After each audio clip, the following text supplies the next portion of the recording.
Hello everyone, ট্রান্সলেশনের আরও একটি নতুন ক্লাসে সকলকে স্বাগত।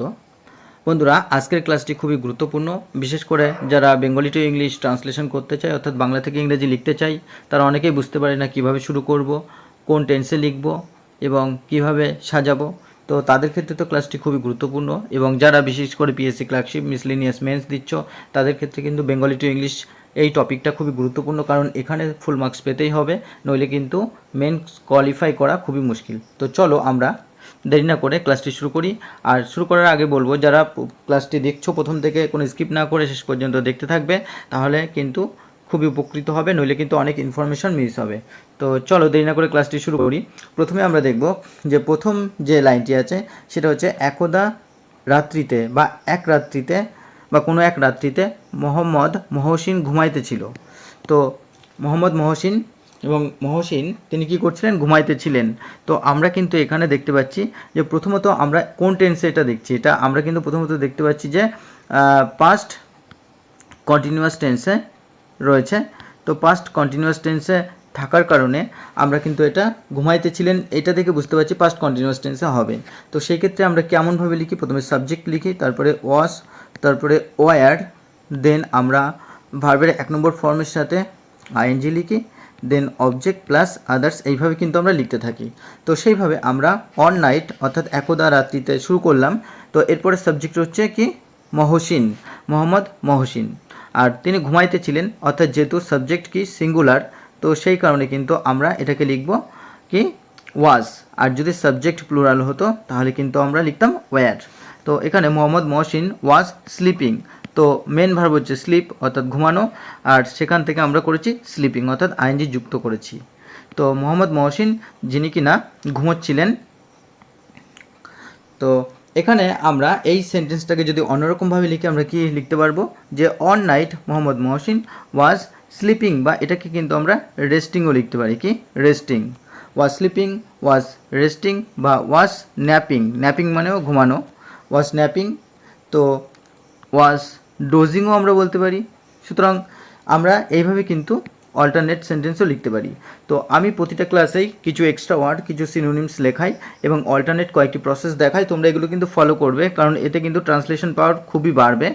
তো চলো আমরা পরের বাক্যটি লক্ষ্য করি। পরের বাক্যটি আছে এমন সময় তাহার ঘরে চোর আসিল, অর্থাৎ এসেছিল। যেহেতু এটা সাধু ভাষায় লেখা, তো আমরা এটাকে কিন্তু চলিত ভাষায় করে নেব। কি? চলিত ভাষায় লিখব। তো এমন সময় তাহার ঘরে, অর্থাৎ তার ঘরে চোর আসলো।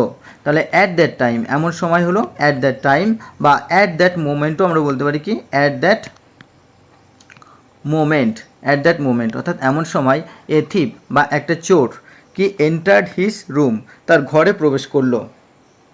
তো থিপ অর্থাৎ এখানে হচ্ছে সাবজেক্টের কাজ করছে, আর এন্টার হচ্ছে V2। তো এটা যেহেতু সিম্পল পাস্ট টেন্সে আছে, আমরা সিম্পল পাস্ট টেন্সে লিখেছি subject plus V2, his room, তার ঘরে প্রবেশ করলো। তো আদার্স। তো এইভাবে কিন্তু আমরা সেন্টেন্সটাকে লিখলাম। তা অ্যাট দ্যাট টাইম বা অ্যাট দ্যাট মোমেন্ট আমরা বলতে পারি। আর এ থিপ বা আমরা বলতে পারি এ কি? রবার্ট। এ রবার্ট, বা আমরা বলতে পারি কি? এ বার্গলার। এ বার্গলার, বা আমরা বলতে পারি এ কি? বন্ডিত। বন্ডিত মানেও কিন্তু চোর, বা আমরা বলতে পারি a an intruder. An intruder, চোর। তো এইভাবে কিন্তু আমরা এক্সট্রা আরও থিপের সিনোনিমস দেখে নিলাম। এবং এন্টার্ড হচ্ছে এখানে প্রবেশ করলো। কোথায় প্রবেশ করলো? হিজ রুম, তার ঘরে প্রবেশ করলো। তো চলো আমরা পরের বাক্যটি লক্ষ্য করি। পরের বাক্যটি আছে মহসিনের ঘুম ভাঙিয়া গেল, অর্থাৎ মহসিন জেগে গেল। তাহলে এখানে সাবজেক্ট হচ্ছে মহসিন, আর ও কাপ মানে উঠে পড়লো বা জেগে গেল, V2 এর কাজ করছে। এটাও আমরা সিম্পল পাস্ট টেন্সে লিখব। আর ফ্রম হি স্লিপ অর্থাৎ তার ঘুম থেকে জেগে উঠলো বা ঘুম থেকে সে জেগে গেল। তো ও কাপ, বা আমরা এটাকে কিন্তু অন্যরকমভাবে লিখলে বলতে পারি হি গট আপ, সে উঠে পড়েছিল। গেট আপ মানে উঠে পড়া, গেট আপ, এটা হচ্ছে V1। তো সেখান থেকে আমরা লিখলাম গট আপ অর্থাৎ সে উঠে পড়লো, বা হি অ্যারাউজড, আমরা অ্যারাউজডও লিখতে পারি, সে জেগে গেল। বা হি রোজও বলতে পারি, হি রোজ ফ্রম স্লিপ, তার ঘুম থেকে জেগে উঠলো। বা আমরা অ্যাওয়াকেন্ডও বলতে পারি, অ্যাওয়াকেন। তো এইভাবে কিন্তু আমরা সেন্টেন্সটাকে লিখতে পারি। চলো আমরা পরের বাক্যটি লক্ষ্য করি। পরের বাক্যটি আছে, তিনি বিছানা হইতে উঠিয়া চোরকে ধরিয়া ফেলিলেন। তাহলে তিনি বিছানা থেকে উঠে চোরকে ধরে ফেললেন। তাহলে আমরা লিখব সাবজেক্ট হচ্ছে কি এখানে হি গট আপ, তিনি উঠে পড়লেন V2, অর্থাৎ এটাকে সিম্পল পাস্ট টেন্সে লিখব হি got up from his bed, তিনি তার বিছানা থেকে উঠলেন।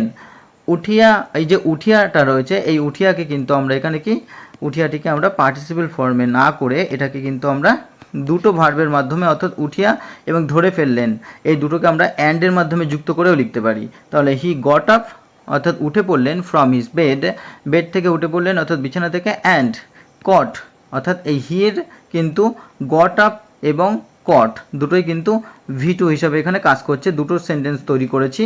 তো এখানে পার্টিসিপল ফর্ম না ব্যবহার করে তোমরা কিন্তু এইভাবে লিখতে পারো, he got up from his bed, সে তার বিছানা থেকে উঠে পড়লো, অ্যান্ড কট এবং ধরে ফেললো দ্য থিপ, চোরটিকে, এবং চোরটিকে ধরে ফেললো। তো এটাকে আমরা কিন্তু অন্যরকমভাবেও লিখতে পারি, হি গট আপ, বা আমি অলরেডি গট আপটাকে বলেছি অ্যারাউজডও হবে, অ্যারাউজড উঠে পড়লো, বা আমরা অ্যাওয়াকেন্ডও বলতে পারি, অ্যাওয়াকেন্ড, বা আমরা এই কটকেও কিন্তু আমরা লিখতে পারি হি গ্রাবড, তাকে আঁকড়ে ধরলো চোরটাকে বা পাকড়ে ধরলো, বা হেল্ডও বলতে পারি আমরা, হি হেল্ড বা হি হেল্ড দ্য থিপ। তো এইভাবে কিন্তু আমরা লিখতে পারি। তো চলো আমরা পরের বাক্যটি লক্ষ্য করব। পরের বাক্যটি আছে, চোর মহা বিপদে পড়িয়া কাঁদিতে লাগিল। তাহলে কি কাঁদিতে লাগিল অর্থাৎ কাঁদতে লাগলো। তো এটা আমরা কিভাবে লিখব, এটাকেও আমরা সিম্পল পাস্ট টেন্সেও লিখতে পারি। কিভাবে লিখব চলো, the thief in great danger, অর্থাৎ মহা বিপদে থাকা যে চোরটা, এটা হচ্ছে সাবজেক্ট, কি বিগান টু ক্রাই, V2, আর টু ক্রাই অর্থাৎ কাঁদতে শুরু করলো। কি তাহলে মহা বিপদে থাকা চোরটা কাঁদতে শুরু করলো, এখানে সাবজেক্টের কাজ করছে দ্য থিপ ইন গ্রেট, আর বিগান হচ্ছে শুরু করলো, বা এটাকে আমরা স্টার্টেডও বলতে পারি, স্টার্টেড টু ক্রাই অর্থাৎ কাঁদতে শুরু করলো, বা স্টার্টেড টু উইপ বলতে পারি আমরা, উইপ মানেও কান্না করা, বা স্টার্টেড টু সবও বলতে পারি, সব, বা স্টার্টেড টু ওয়েল বলতে পারি আমরা। সুতরাং আমরা কিন্তু এইভাবে লিখতে পারবো। তো চলো আমরা পরের বাক্যটি লক্ষ্য করি। পরের বাক্যটি আছে, পালাইবার চেষ্টা করিল না, অর্থাৎ সে পালাইবার চেষ্টা করিল না, সে এখানে কিন্তু সাইলেন্ট আছে। তাহলে কি সাবজেক্ট হচ্ছে হি ডিড নট হচ্ছে এখানে অক্সিলারি ভার্ব ব্যবহার করা হচ্ছে, যেহেতু নেগেটিভ সেন্টেন্সে আমরা জানি যে পাস্ট টেন্সের নেগেটিভ যখন সেন্টেন্স লিখি তো সেই ক্ষেত্রে কিন্তু আমরা কি করি, সেই ক্ষেত্রে কিন্তু আমরা ডিড নট ব্যবহার করি। হি ডিড নট ট্রাই অর্থাৎ V1 বসে তারপরে, হি ডিড নট ট্রাই, সে চেষ্টা করলো না টু এসকেপ, পালাবার বা পালাইতে, সে পালাবার কিন্তু চেষ্টা করলো না।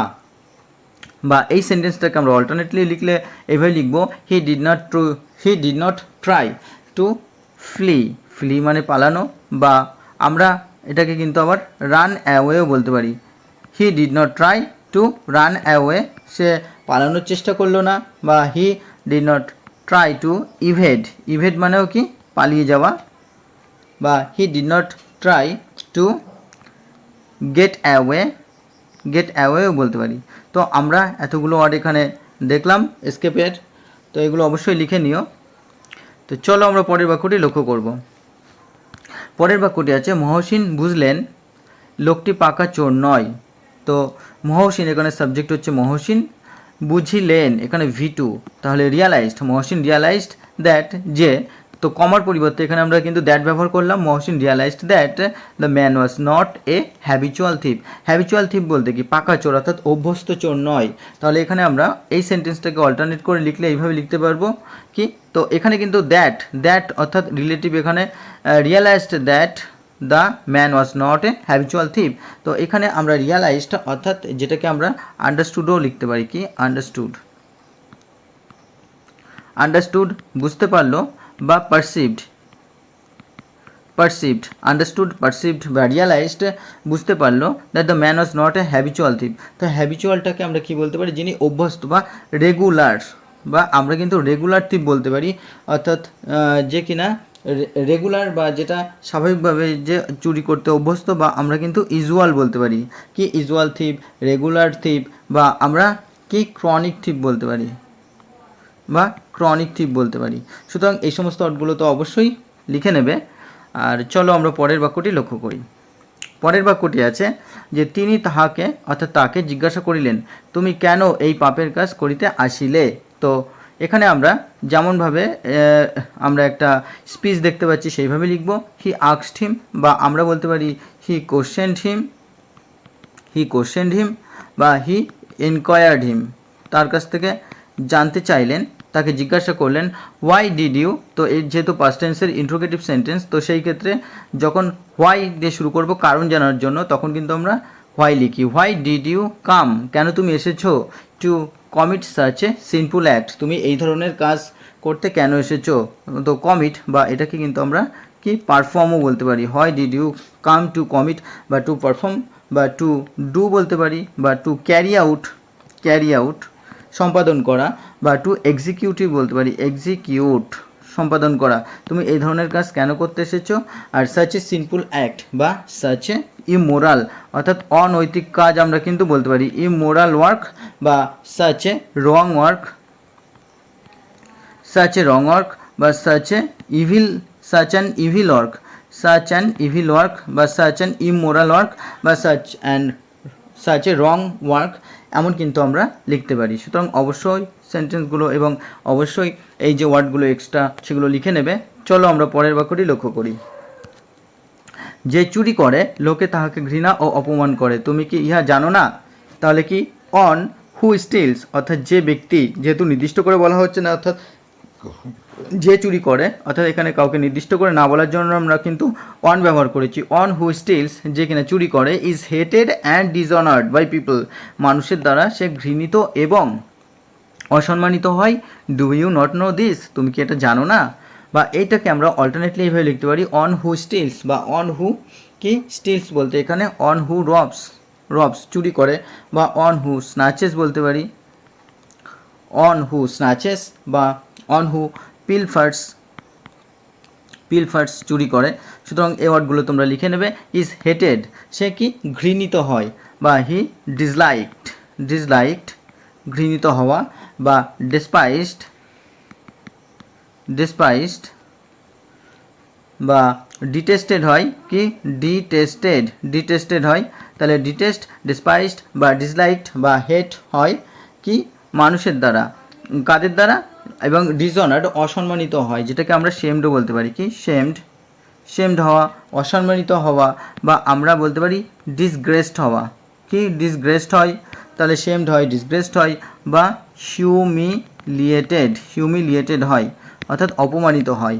তো এইভাবে কিন্তু আমরা এই এক্সট্রা যে ওয়ার্ডগুলো আছে অবশ্যই লিখে নেব, এবং এইভাবে অল্টারনেট সেন্টেন্স কিন্তু আমরা তৈরি করতে পারি। সুতরাং এই ছিল বন্ধুরা আজকের একটি very important passage from Bengali to English. আশা করি ক্লাসটি তোমাদেরকে ভালো লেগেছে। যারা প্রতিনিয়ত ক্লাস দেখো তাদের অসংখ্য ধন্যবাদ। তোমরা প্রথম থেকে ক্লাসটি দেখো, বেশি করে লাইক কমেন্ট শেয়ার করতে থাকো। আশা করি তোমাদের প্রচুর হেল্প হবে। তো আমি কন্টিনিউ ক্লাস আসতে থাকবো, এইভাবে তোমরা পাশে থাকো, এবং অবশ্যই চলো দেখা হচ্ছে পরবর্তী ক্লাসে। আজ এই পর্যন্তই।